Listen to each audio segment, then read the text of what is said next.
Salut et bienvenue dans cette matinale. Aujourd'hui, entretenir les carottes avant la récolte. Premièrement, l'arrosage. Arrosage régulier. Les carottes ont besoin d'un arrosage constant pour éviter que les racines ne deviennent dures et fendues. Arrose profondément pour encourager les racines à s'étendre. Éviter l'eau stagnante. Assure-toi que le sol est bien drainé pour éviter la pourriture des racines. Quantité, fréquence adaptée. Arrose régulièrement, surtout par temps chaud et sec, mais veille à ne pas laisser le sol détrempé. Et surtout aussi quand il y a du vent. Alors en ce moment, moi j'ai du vent tout le temps et ça dessèche énormément.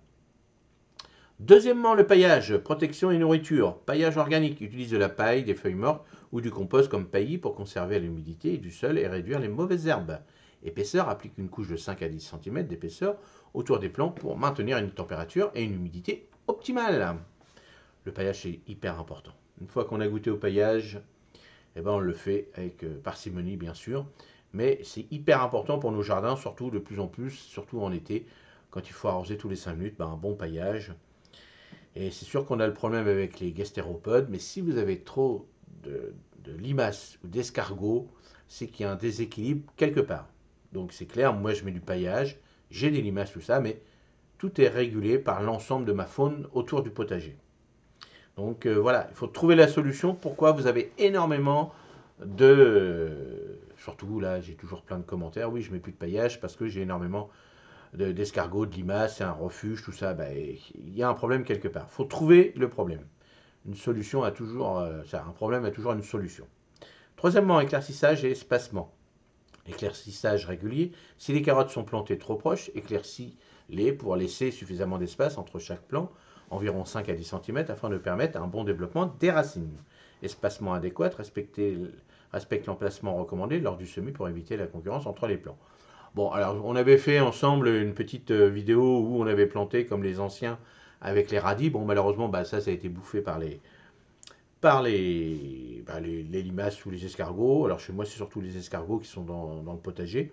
Et puis, bah, bon, là, on verra pas le résultat, mais bon, on avait vu déjà un petit peu au démarrage ce que ça faisait.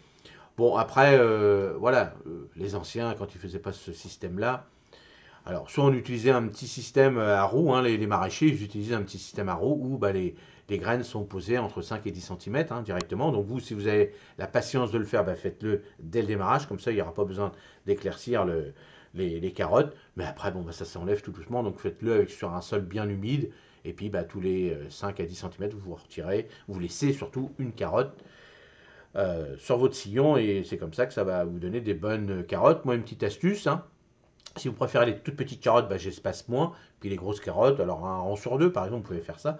Les petites carottes pour l'apéro et puis les grosses carottes pour faire vos salades de carottes sans problème. Quatrièmement, fertilisation. Boost final. Compost, ajoute une fine couche de compost autour des plants pour un apport continu en nutriments. Engrais naturel, utilise un engrais riche en potassium pour soutenir la croissance des racines. Applique-le tous les 2 à 3 semaines.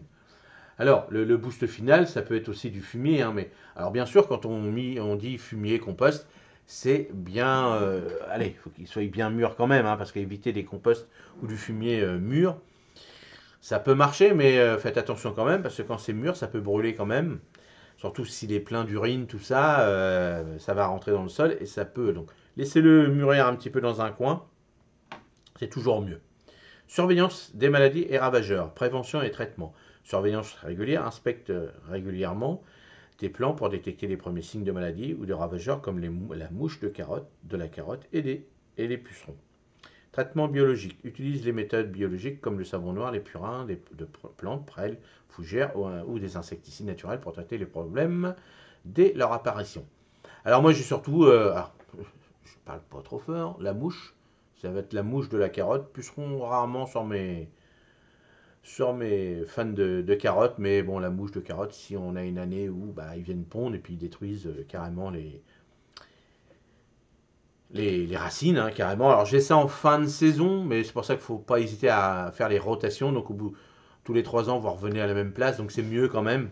Le temps que les carottes, là je vois par exemple dans ma plate-bande de carottes, bon, j'avais laissé des morceaux, puis ça refait les fans, donc vous voyez, ça a tendance quand même, j'ai un petit morceau de racine, bah, ça refait tout de suite des fans. Bon, ça va pas me donner des carottes, mais bon, vous voyez, donc Là encore, je vais le retirer, donc ça fait déjà 6 mois. Bon, hop, ça repousse un peu. Donc vous voyez, 3 ans, ça permet de retirer vraiment toutes les racines et puis éviter la mouche. Elle se dit, il n'y a plus rien à manger, donc je m'en vais. Voilà, j'espère que cette petite matinale vous a encore plu. Dites-moi si vous voulez d'autres conseils dans les commentaires. Et puis moi je vous dis à demain matin. Passez une excellente journée. Salut, merci.